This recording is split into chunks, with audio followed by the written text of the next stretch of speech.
Breaking news just crossed 3 minutes ago. The Supreme Court is adopting its first code of ethics in the face of sustained criticism. This is interesting. The first time ever they're going to have a code of ethics there at the Supreme Court. It's amazing that this didn't happen before. Like, I don't get it. Like, how can you be a Supreme Court justice and be getting, I don't know, fancy gifts or trips or plane trips or whatever, or vacations from people that could have a very big influence on you? Maybe I'm just kind of Pollyanna about it. Like, I always looked at it as a journalist and thought, you know what? I have to be really, really careful. I don't want to accept so much as a cup of coffee from a source because they might assume then, or somebody might assume that there's some bias involved.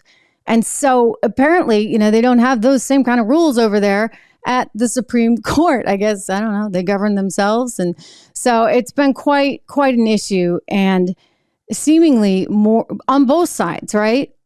So Sonia Sotomayor has been under scrutiny along with Alito. And then you've got, the Koch brothers involved somehow as well here. So I do think it's high time that we find a way to ensure that there are rules. And as a Supreme Court justice, you stick to those rules. So this is kind of a big deal. The Supreme Court, for the very first time, says it is adopting a code of ethics so that they have a way to deal, I guess, with all these gifts from wealthy benefactors.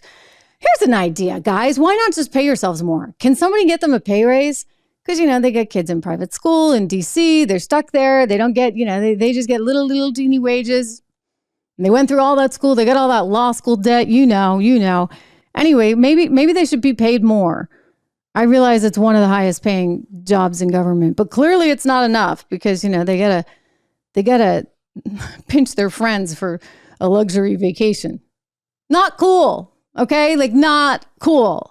I don't care what side of the aisle you are on about this. It's just not right. Let's not leave room for this. It's why Hillary Clinton was just so with the whole Clinton Global Initiative while being Secretary of State. It's why Hunter Biden is so right? I mean, really, I could come up with a few words for that one. Really, really gross because of what he was doing while his dad was vice president. I mean, you just have to have some standards.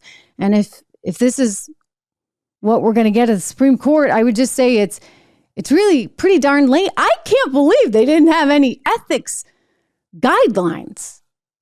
So they've got a statement on ethics principles and practices that has just been signed by all 9 justices that they describe as the ethical rules that they're going to follow about travel, gifts, and outside income. And it's amazing, apparently, that they didn't have this. Wow. I guess it goes to show we're still a young country after all, right?